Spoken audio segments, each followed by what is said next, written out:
Voiced by Rishad চ্যানেলে আপনারা শুনছেন লতিফুল ইসলাম শিবলির লেখা সমকালীন উপন্যাস 'ফ্রন্টলাইন'।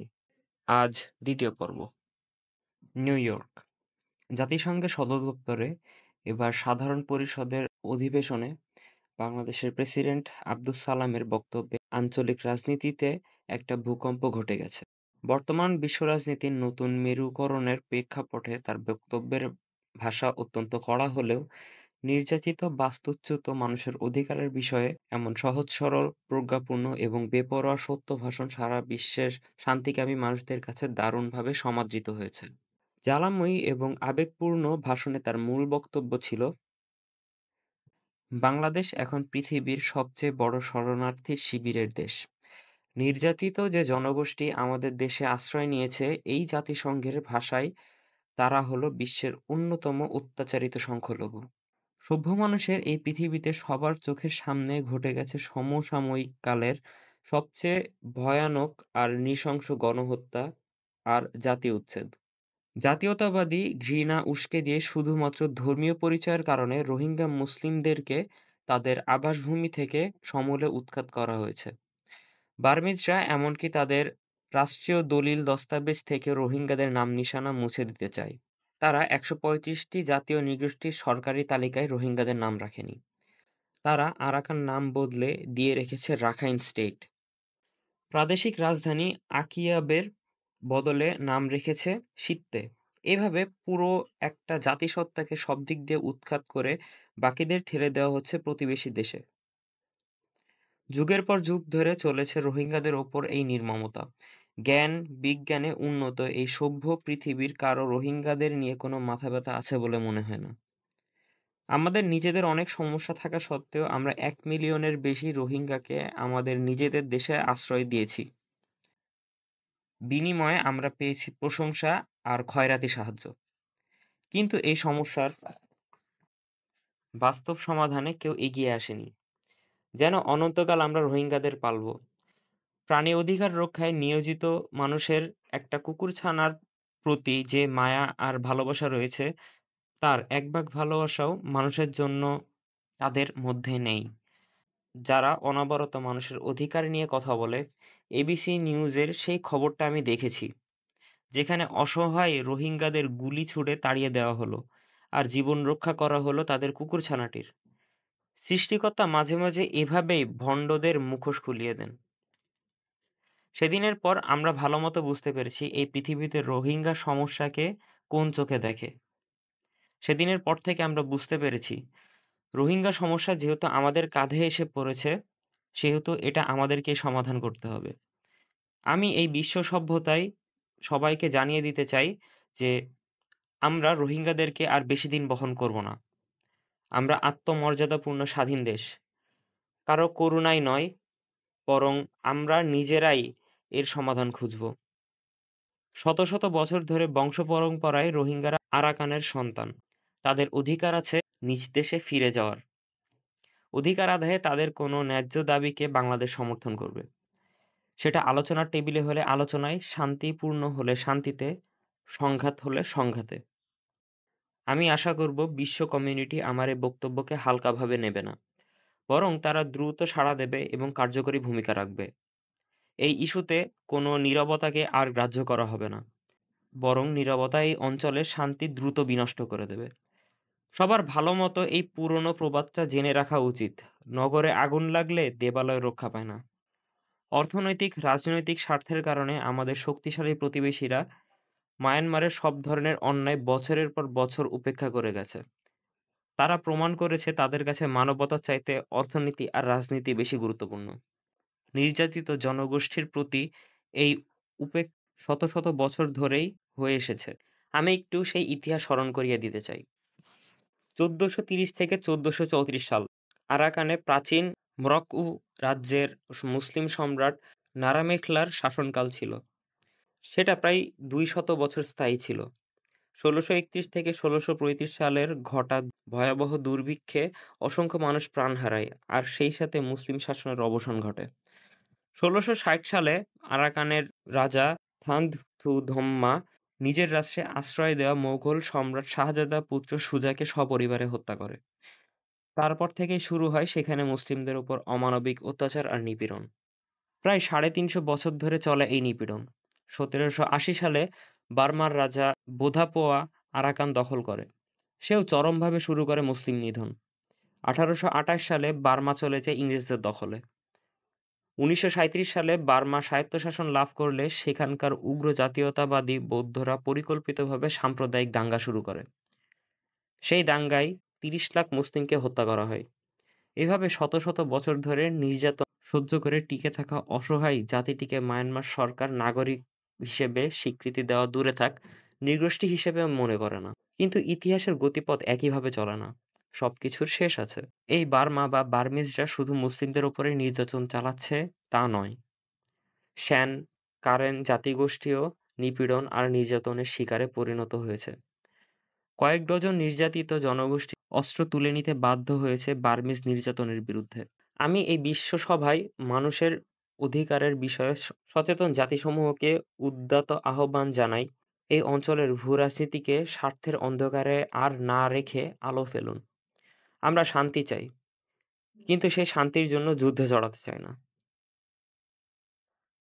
বাংলাদেশের প্রেসিডেন্ট আব্দুস সালাম এই ভাষণের পর এই অঞ্চলের সব পক্ষের রাজনৈতিক খেলোয়াড়রা একটু চিন্তিত হয়ে ওঠেন। কারণ প্রেসিডেন্ট আব্দুস সালাম জনগণের বিপুল সমর্থনে সরকার গঠন করেছেন। তিনি এদেশের সংখ্যাগরিষ্ঠ মানুষের মনের মনের ভাষায় কথা বলেছেন। তাই রোহিঙ্গা ইস্যুতে তার কোনো সিদ্ধান্তে বাংলাদেশের জনগণ তার পাশে থাকবে। তার এই শক্তি প্রতিপক্ষের কাছে গভীর চিন্তার বিষয় হয়ে দাঁড়িয়েছে। প্রতিপক্ষরা তার পরবর্তী পদক্ষেপ নিয়ে চিন্তাভাবনা শুরু করেছে। চীন এবং ভারতকেন্দ্রিক জোটবদ্ধ রাজনৈতিক খেলার বাইরে বাংলাদেশকে নিজের নিয়মে খেলার পথে টেনে নিয়ে যাচ্ছেন প্রেসিডেন্ট আব্দুস সালাম।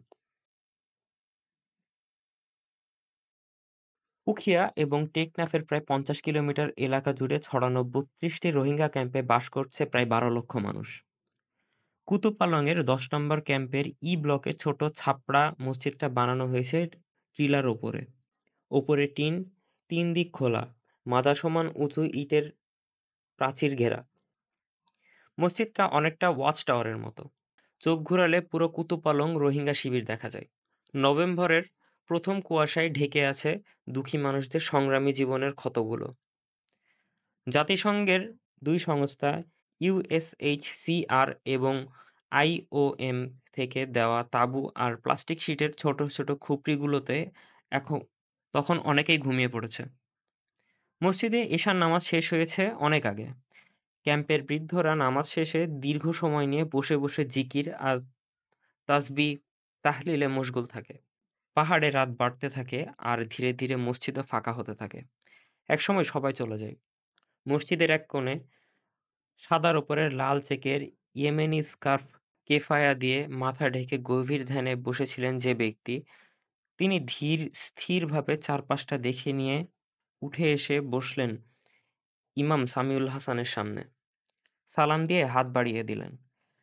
ইমাম সামিউল অত্যন্ত তামিজের সাথে সে হাত কিছুক্ষণ ধরে রাখলেন।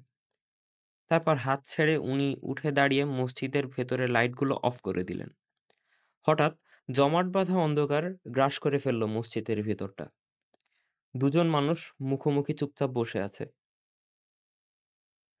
মসজিদের ভেতরটা বাইরের আলোয় কিছুটা অস্পষ্ট হয়ে ওঠা পর্যন্ত প্রায় অপেক্ষা করলেন। কেফায়টা মাথা থেকে সরিয়ে ঘাড়ের ওপরে ফেলে রেখে প্রায় ফিসফিস করে মেজর সাফায়াত বলল, "উই নিড এ হিরো।" কিছুক্ষণ নীরবতার পর ইমাম সামিউল হাসানের বুক চিরে বের হয়ে এলো দীর্ঘশ্বাস। নিস্তব্ধ মসজিদ ঘরে সেটা স্পষ্ট শুনতে পেল মেজর সাফায়েত। গত ৭০-৮০ বছরেও আমরা একটা হিরো তৈরি করতে পারিনি। এখন সেটা কিভাবে সম্ভব? হিরোরা প্রতিদিন জন্মে না। কখনো কখনো কোনো জাতির হাজার বছরে লেগে যায় একটা হিরো পেতে। আবছা আলোয় চকচক করছে ইমাম সামিউল হাসানের চোখ। গত ১ মাস ধরে দুজনের মধ্যে আলোচনা চলছে। রোহিঙ্গা ক্যাম্পে বহু ধরনের মানুষের আনাগোনা, বহু ধরনের ধান্দা নিয়ে ঘুরছে দেশি বিদেশি বিভিন্ন সংস্থার লোক। প্রথম মেজরকেও তেমন মনে হয়েছিল। কিন্তু জাতিসংঘের প্রেসিডেন্টের সাহসী বক্তব্যের পর মেজরকে বিশ্বাস করতে শুরু করেছে ইমাম।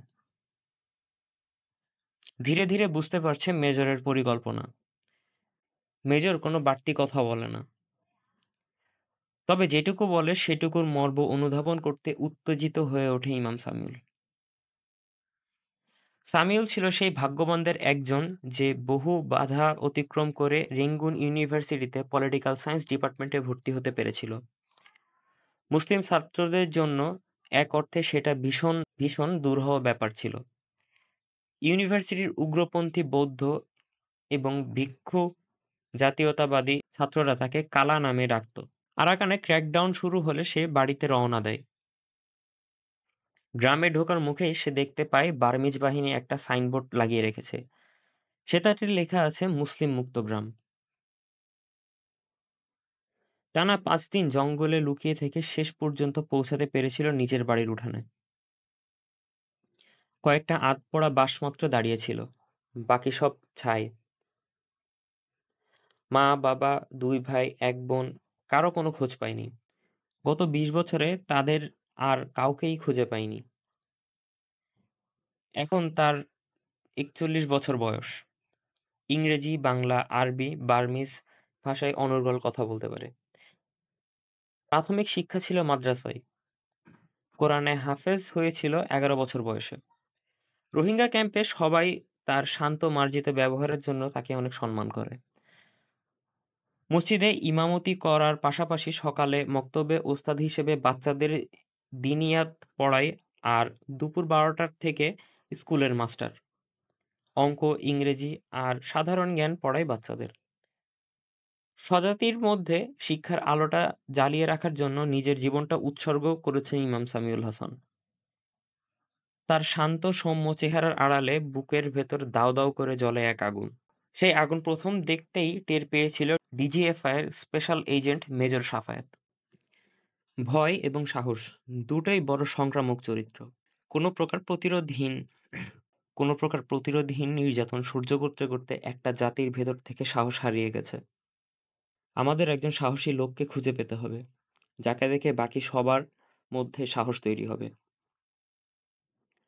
ঈষৎ মাথা নেড়ে সামিউল হাসান বললেন, যুদ্ধ ছাড়া এমন সাহসী লোক আমরা কোথায় খুঁজে পাবো? যুদ্ধ ছাড়া সাহস দেখানোর জায়গা কই? এজন্য আপনাকে বলছি, আপনাদের ভেতর থেকে কোনো প্রতিরোধ গড়ে ওঠেনি বলে বছরের পর বছর বার্মিজ আর্মি এমন ভয় সৃষ্টি করেছে যে আপনারা এখন নিজেদের লোকদেরকেও ভয় পান। নিজেদের লোকদেরকে ভয় পাওয়ার কি আছে? আপনি আসলে কি বলতে চাচ্ছেন?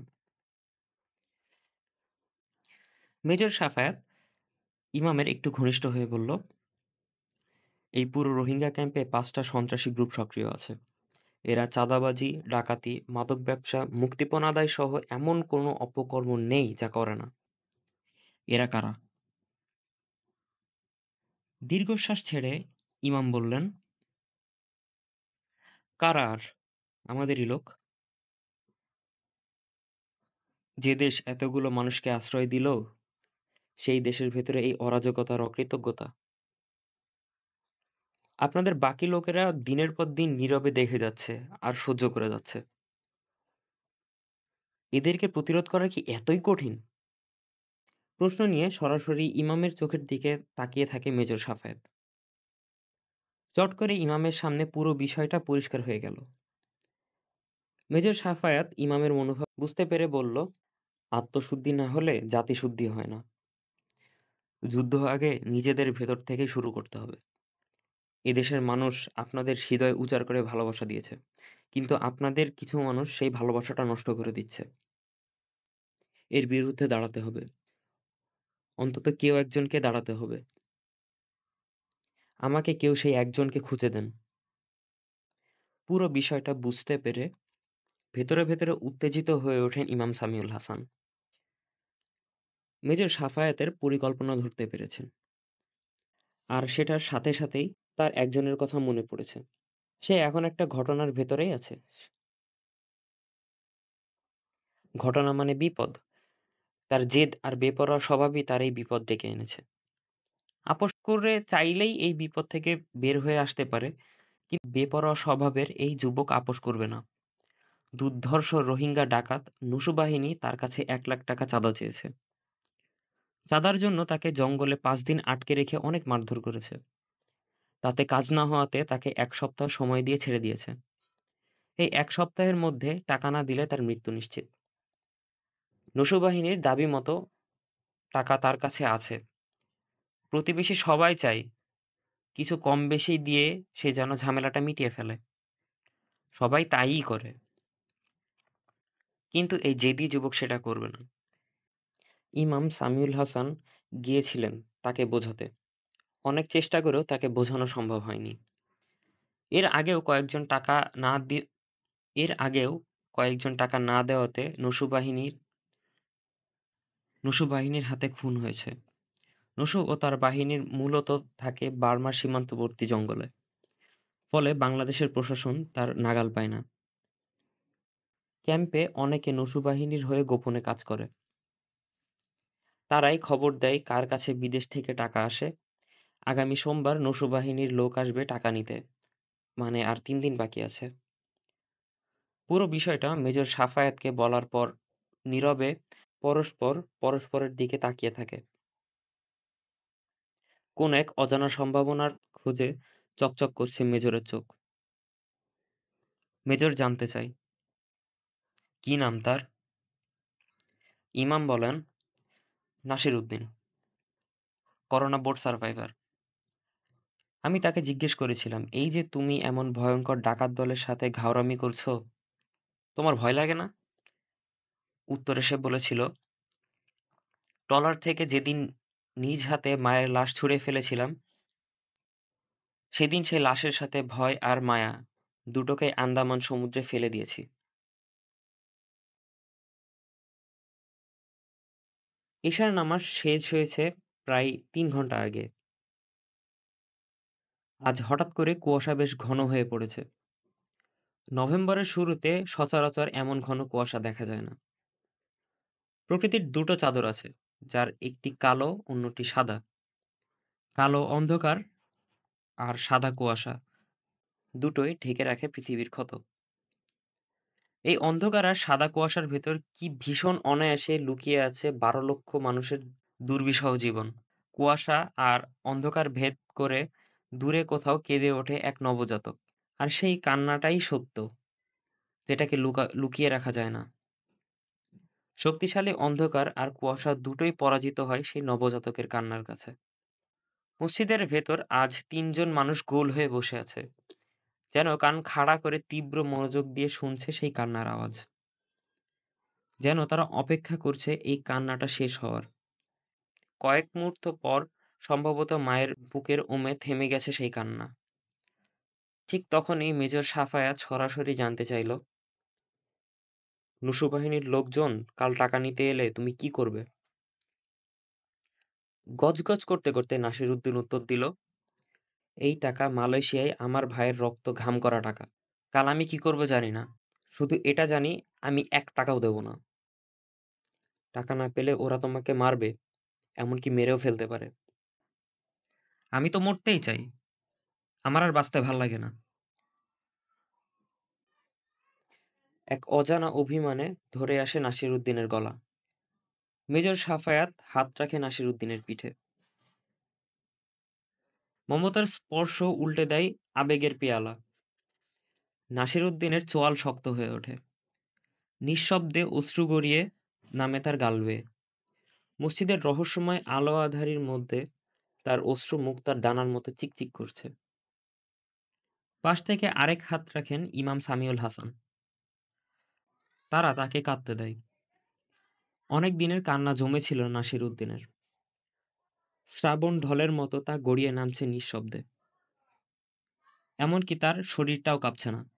প্রচণ্ড শোকে তাপে যেন বুকের ভেতরের পাথরটা গলছে।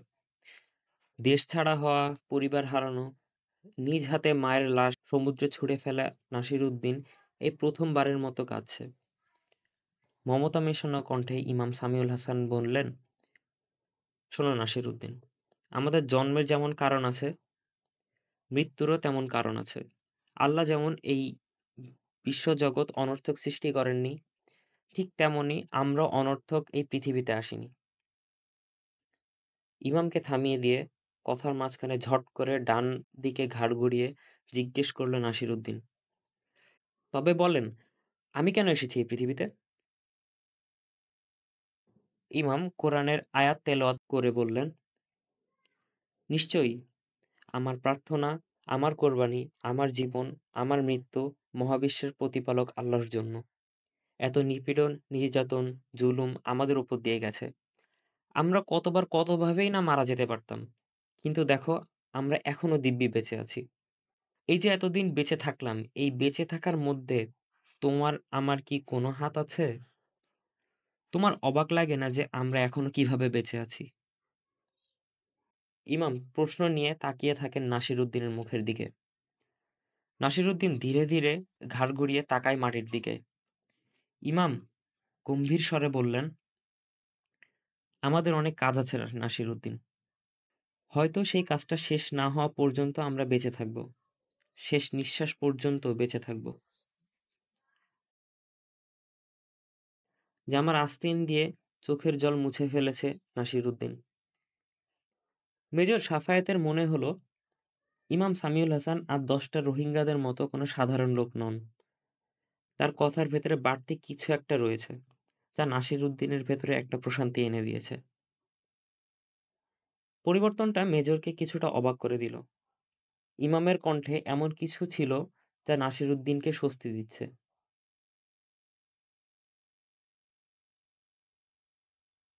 অনেক ঝড় বাদল শেষে মেঘ কেটে সূর্য উঁকি দেওয়ার মতো পরিবর্তন ফুটেছে নাসিরউদ্দিনের চেহারায়।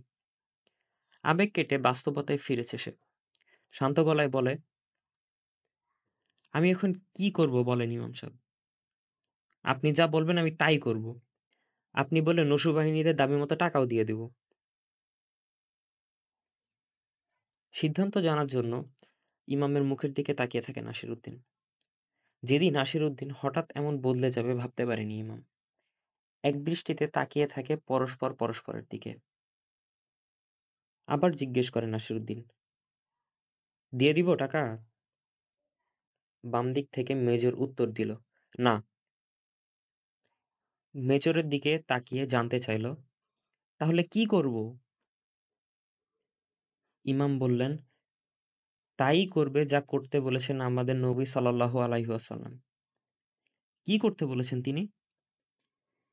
ধীরে, ধীরে চোয়াল শক্ত হয়ে ওঠে ইমামের।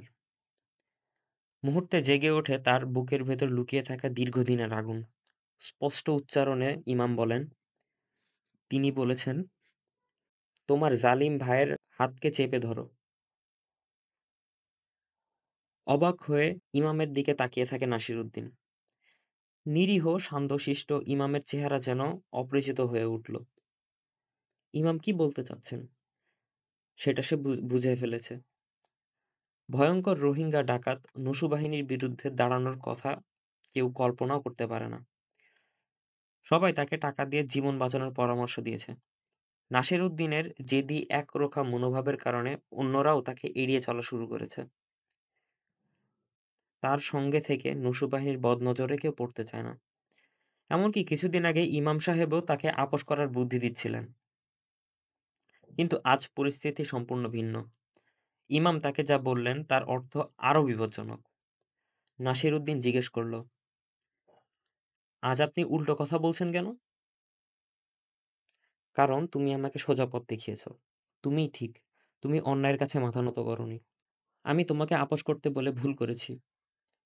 তোমার সাহস আমাকে শিক্ষা দিয়েছে। আমি নবীর শিক্ষা ভুলে গিয়েছিলাম। তাই তোমাকে একটা অন্যায়ের সাথে আপোস করতে বলেছিলাম।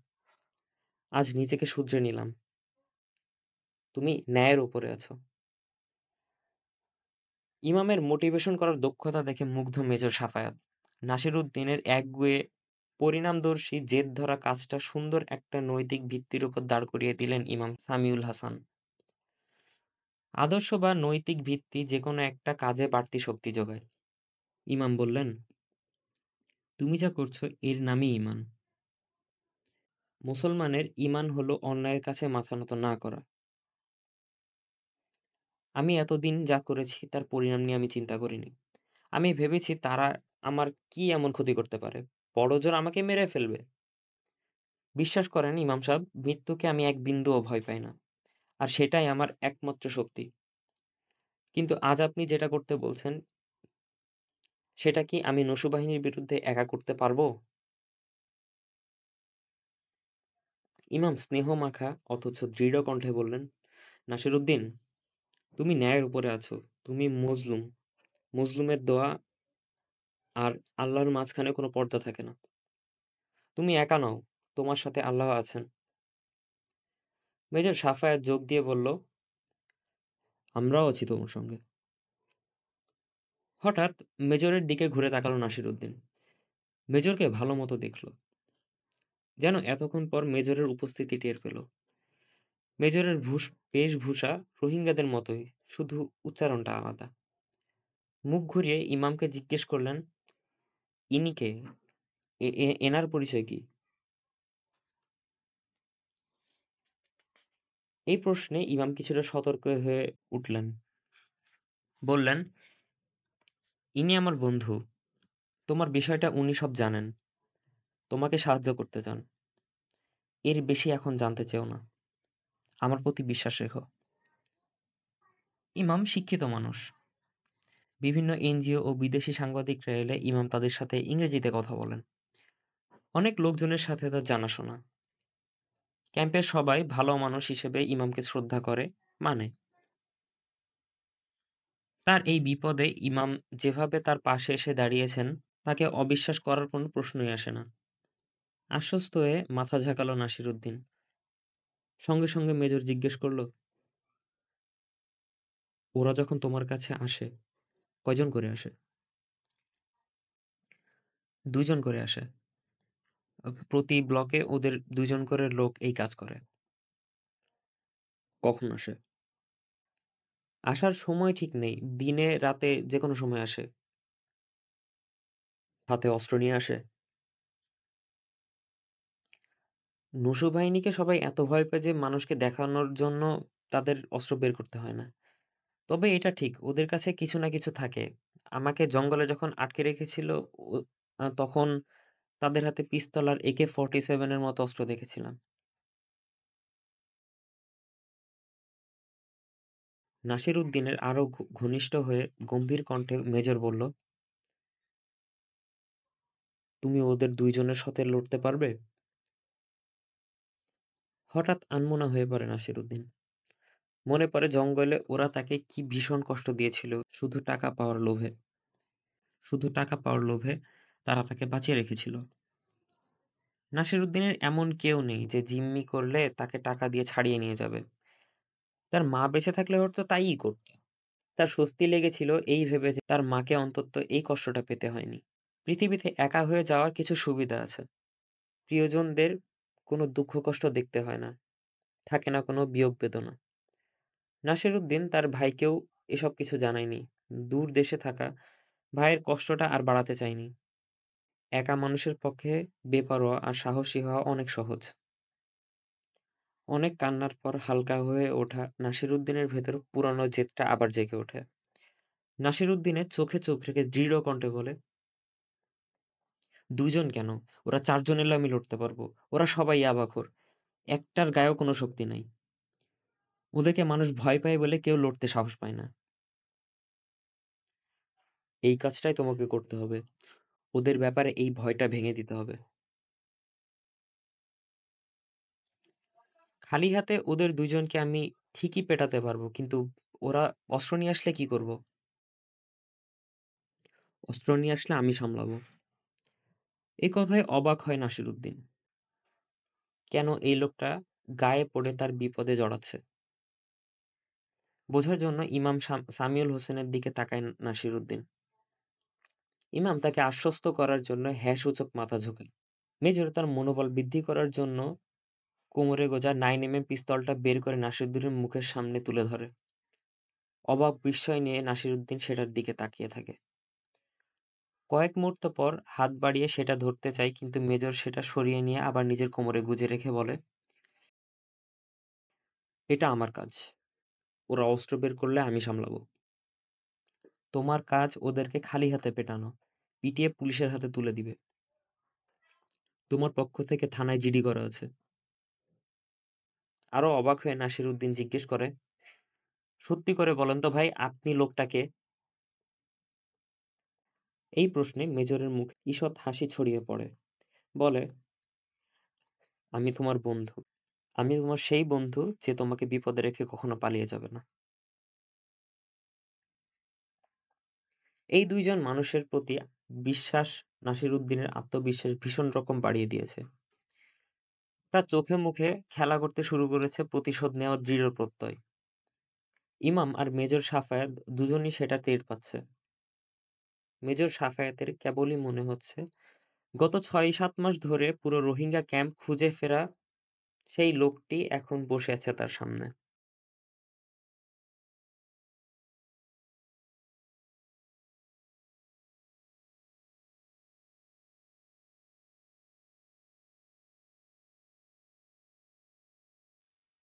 পৃথিবীর অন্যান্য রাতের চেয়ে শরণার্থী শিবিরের রাত বড় দীর্ঘ। টেকনাফ ও উখিয়ার রোহিঙ্গা ক্যাম্পে সকাল হয় সবার আগে। কিছু করার নেই বলে রাতের প্রথম প্রহরেই ঘুমিয়ে পড়ে সবাই। ক্যাম্পের ছাপড়া মসজিদগুলো থেকে ফজরের আজান ভেসে আসার আগেই অনেক নবজাতকের ঘুম ভেঙে যায়। তাদের ট্যাঁ ট্যাঁ আওয়াজ আর বিছানায় এপাশ ওপাশ করা স্মৃতিকাতর দুঃখী মানুষগুলোর নড়াচড়ার চাপা শব্দ অনেকটা বহুদূর থেকে ভেসে আসা মেঘের মৃদু গর্জনের মতো গভীরভাবে কান পাতলে যা শোনা যায়। মেজর সাফায়েতের মনে হচ্ছে তার পিঠের নিচে মাটির অনেক গভীরে গুম গুম করছে ঘুমন্ত আগ্নেয়গিরি। মাটির ওপরে চাটাই, চাটাইয়ের ওপরে দুভাঁজ দেওয়া সস্তা কম্বল, গায়ের ওপর আরেকটা কম্বল।